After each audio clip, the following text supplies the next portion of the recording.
I'm the custody inspector in charge of South Division, which covers Preston and when it's open, Skelmersdale.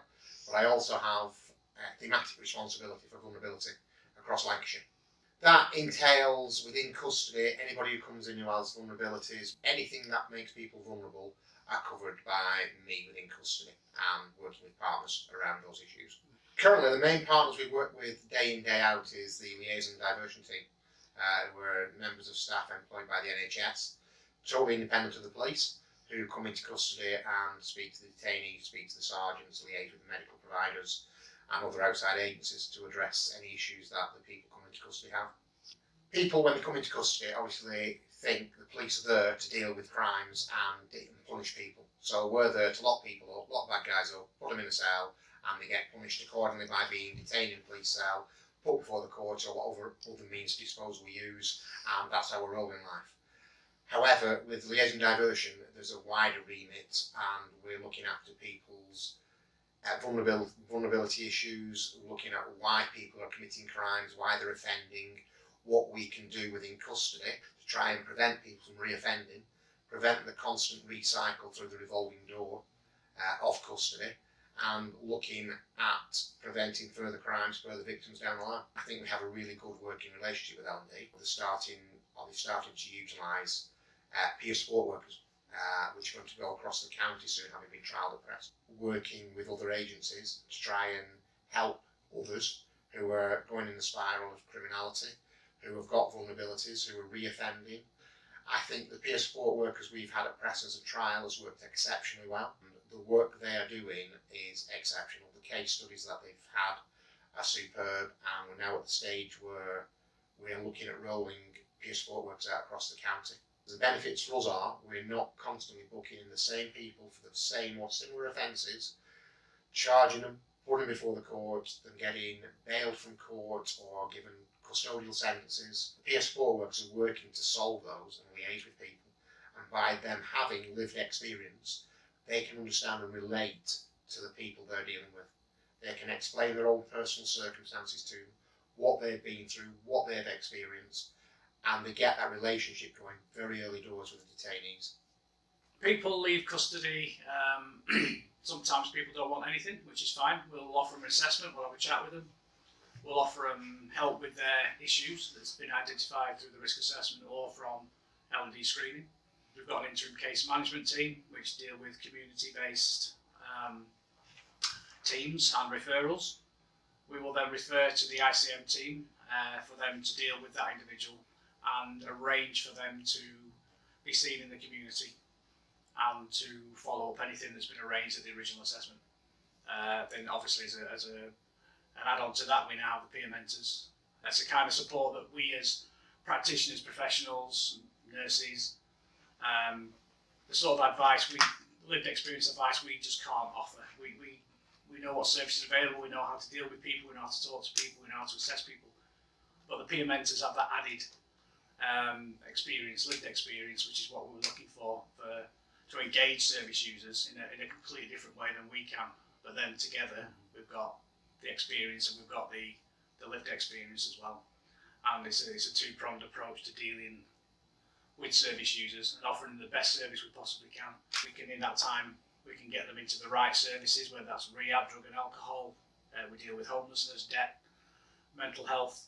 So we think that because we're all vulnerability, there's nothing that we can't deal with. There's nothing. Somebody has a vulnerability, everybody that walks through the door, I think we all feel has a vulnerability. And we will help all those that are identified or referred to us, or those that we can find through screening processes. So as far as the service is concerned, I don't think there's much that we can't offer. But the peer mentors are predominantly part of that service now. And I don't think the service would be the same without them. So, and I think the expansion of them is certainly the best way forward. As an assistant practitioner, what we do is we will see people that are signposted to us and referred to us from the practitioners in custody, and then we will work with them in the community, signposting them, referring them to any services which we feel together are applicable for that person. And then once the person's engaged with that service, we will then look to discharge them from our service. Quite often, there's a reason everyone's coming into custody. Whatever that reason may be, there's a reason why people drink, there's a reason why people take drugs. There's a reason why people don't have access to the housing. There's counselling issues. So hopefully the idea is so that it doesn't become a revolving door for them, so they don't come back into the same situation again. So we try and prevent that by cutting out what's happened to them, by referring them to the correct service. Success-wise, I think we've done really, really well. So we've referred them into the correct services. And we've had some fantastic stories. You know, people who've turned their lives around and who've gone on to be peer support workers themselves and work with us. To me, the peer support workers have been absolutely fantastic. These guys, their stories are just incredible, I think. Their passion, their enthusiasm, the fact that they've recovered from what they've been through is absolutely amazing. I started off with Red Rose Recovery around about 3 years ago. Started volunteering due to my past. I'd come through the criminal justice system, made a lot of mistakes in my life, and I didn't know how to get out of it. So I started volunteering, but by volunteering and going through that pathway, that then enabled me to develop a skill set to help others ensure the visible recovery in the community. And I thought to myself, I could go into the custody suite and show visible recovery, and what better way to do that than to team up with the Liaison Diversion team, the clinical setting, and collaboratively work together to show visible recovery. The things we do in custody is to empower individuals to change their life and show them that visible recovery and that with that empathy. So we go in there with the Liaison Diversion team, the practitioners, and we try to build that rapport, and then we continue that process into the community, into different services. We work with quite a diverse cohort of people. It could be mental health, domestic violence, substance misuse, alcohol, homelessness, all them sorts of people we work with, and then they get identified on what service would be best for them, and then we support them within that to that service. The response that we get from them kind of people is that they don't see us as the hierarchy. They see us as people that have been through it, and straight away that helps build that gap.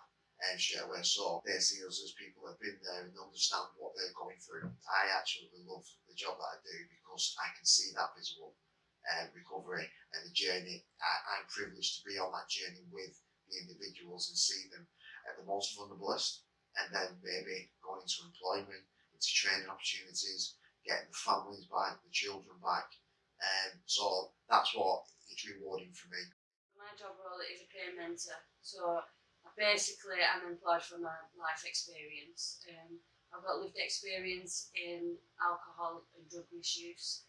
I started crack cocaine when I was 13 years old, did a life of crime, using drugs, drinking, finally got clean on the 1st of February 2017, and I've never used since. And I think my life skills can incorporate the people I work with who are coming out of custody, 12 come stop the revolving door of getting locked back up. The people I work with, we try and get them housed, try and refer them to drug services, see if they want to go on a script. It's me just putting my life skills into the clients that I come across, letting them know recovery is possible and you can change your ways and stop all the stigma that is attached to drug addicts. For the people I work with, when they leave custody, I will give them a call. First of all, I explain, I'm exactly like them.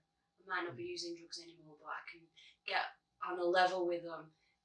And it's like this language that we have, an addict to an addict. The therapeutic value of one addict helping another is without parallel.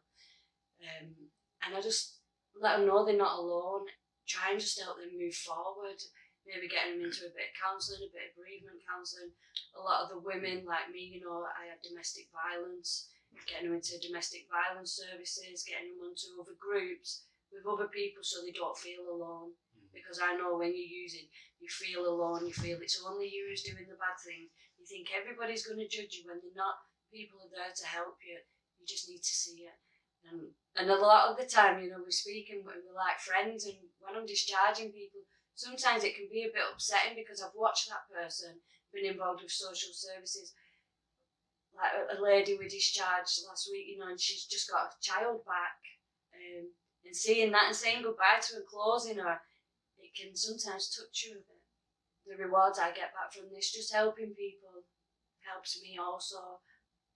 And I love when you see someone so down and that light just switch on and they come to a realisation that there is a different way out there than using drink and drugs. I came about being a service user when I awoke in Preston Police Station.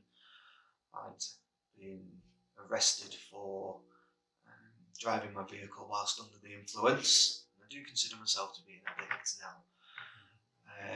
I used to use drugs as a reward system, basically. At first, it started off as just a normal, every Friday sort of thing. I'd work hard all week, and I'd finish work on a Friday and go to the pub, meet some friends, a couple of lines, a couple of drinks, good laugh, and that would generally be it, and then as time went on, it started to progress to using at work.